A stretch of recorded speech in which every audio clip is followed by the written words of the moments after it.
Почитувани граѓани, почитувани медиуми. Со внимание анализиравме мерката на владата која беше навестена уште пред 2 недели за помош на бизнисите со минимална плата. Она што можеме да го соопштиме е дека мерката која помпезно беше најавувана е недоволна и представува измама и привид дека нешто се помага во ситуација кога нема да представува помош за компаниите. Впрочем, тоа го говорат и самите менаџменти и сопственици на компаниите.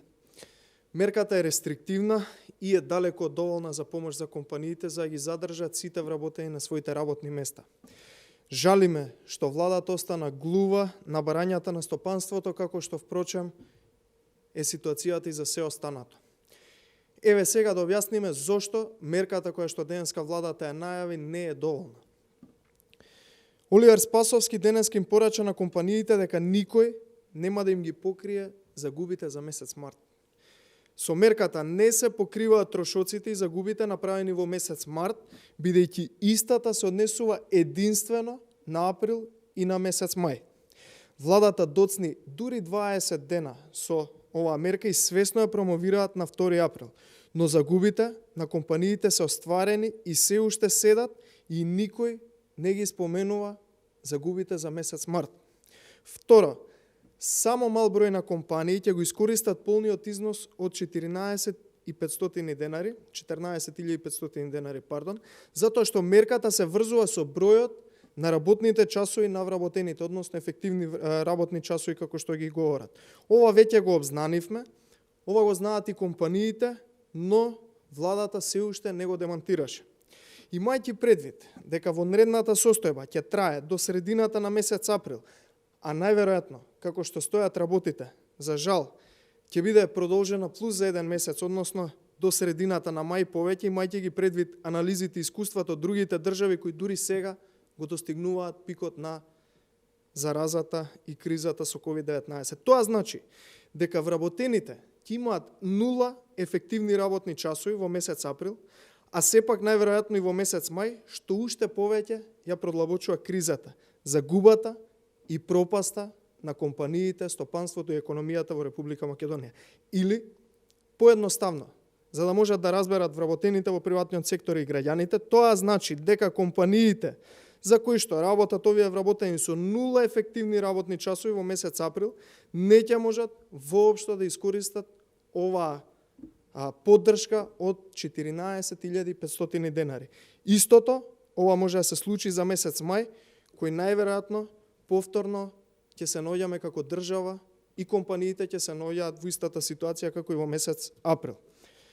Трето, Зоран Заев најпрво ги убедуваше сите дека економијата блеска, резултатите се за поклонување.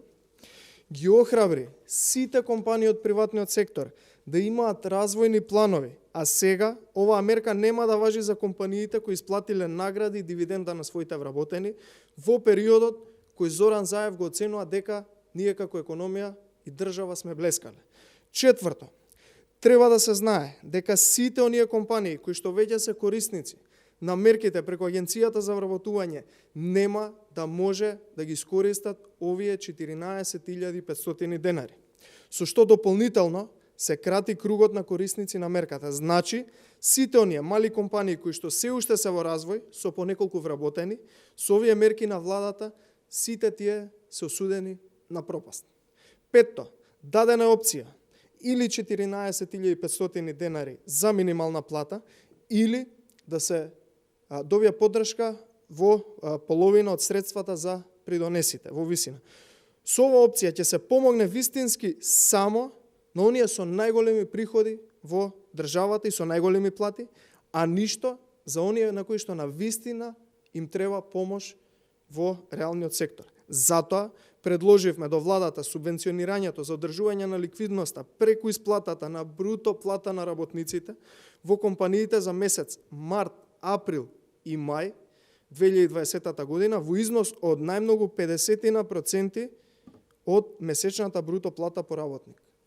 Висината на месечната субвенција по работник може да изнесува максимум до висината на просечна месечна исплатена нето плата по вработен во декември 2019 година. Односно, предлагаме државата ги помогне компаниите со пакет мерки од 26.800 денари. Почитувани, ова денеска што го говореше Оливер Спасовски и што го предложи како мерка до компаниите и стопанството, не е доволно за спречување катаклизма во економијата. Ова е само пиар мамка на владата за да се прикрие реалната ситуација. Реалната ситуација од која што владата нема начин како да излезе и не знае како да излезе за да им помогне на компаниите и која што ситуација воопшто не е во моментов и нема да биде понатака поволна за стопанство. Благодарам на вниманието.